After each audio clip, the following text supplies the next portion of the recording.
sobrang napaka-hard starting na sasakyan. Paano nga ba i-diagnose at ayusin gaya nito?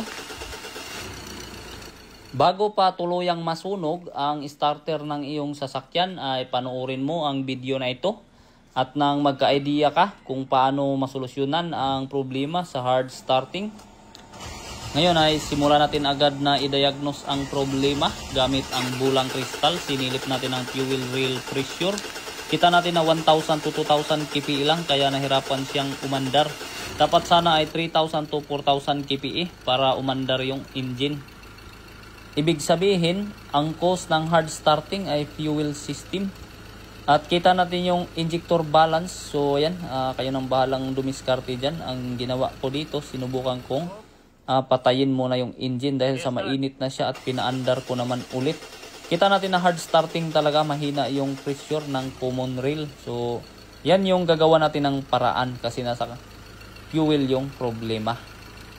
At ngayon naman ay mano-mano nating hanapin kung ano bang dahilan bakit bumaba yung pressure ng common rail. So siyempre hindi naman natin malalaman yan, hindi man niya makikita sa bulang kristal kung ano talaga direkta yung problema. Kaya pinakauna natin ginawa dito, nilagnot, dalaibot natin yung mga injector kasi ito man yung pinakamadali at madaling tanggalin at madali namang pasanginlan ng problema. Kita nga natin dito nung mag-testing kami ay kitang-kita, obvious na hindi makapag-hold ng pressure yung injector natin dahil sa nag-backlick pala yung injector. So yun, obvious na hindi pumugsit-pugsit yung injector dahil sa dun siya sa uluhan lumabas yung pressure ng pugsit-pugsit. Kita natin tong isang injector dito na ganyan sana dapat itong mag-hold ng pressure at magpitik-pitik yung pugsit-pugsit ng injector. Ibig sabihin itong injector na to ay goods pa to, hindi gaya nung una. At dito tayo sa pangalawa at pangatlo na pala. Kita natin na pumugsit-pugsit pa rin, so nag-hold siya ng pressure. Ibig sabihin kung ganito naman lahat ng mga injector ay hindi bumababa yung pressure ng common rail at goods na posible na mag one click yung engine. So sinubukan ko ngang itesting lahat yung apat at kita ko naman na okay yung tatlo kaya yung isa lang yung may problema. Pumasok na ako dito sa aking mga lagayan ng test parts. Ayan, so naghanap ako ng pampalit doon sa isang nag-backlick yung pumugsit-pugsit ng kusa kasi ayaw pa nating papugsitin. Ayan, so yung ipapalit natin ay ito. Brand yung injector talaga.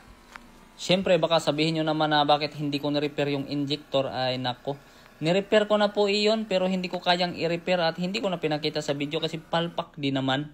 Nahiya lang ako. Ayan, so bali yung brand yung injector nilagay natin sa number 4 at yung tatlo, yung 1, 2, 3 ay original lang yung luma sa yan. So yan yung mukha niya So kita nyo na. At sige, padayon na namin ikabit-kabit yung mga bolt dito. Baka pag i-start natin ay umulpot-ulpot yung mga injector gate.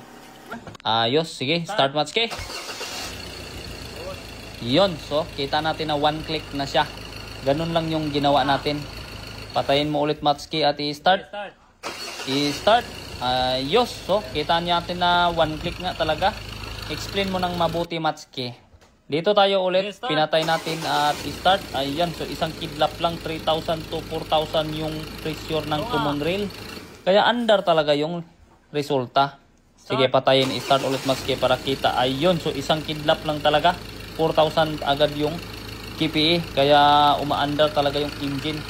So tingnan natin, baka pinalitan ni Matsuki ng 4 na injector. Ayan, so kita natin na luma yung tatlo, isa lang talaga yung pinalitan ni Matsuki dito. So walang daya yan. So sa hard starting, isang injector lang talaga yung pinalitan ni Matsuki. Ayos, so sige Matsuki, patayin mo ulit para malaman kung one click nga ba talaga. I-start. Ayos, so solve yung problema sa hard starting. Siyempre ay umatras na agad si Matsuki, nakauna yung unahan. Test drive ng dahan-dahan at ayan, hanggang dito na lang tayo.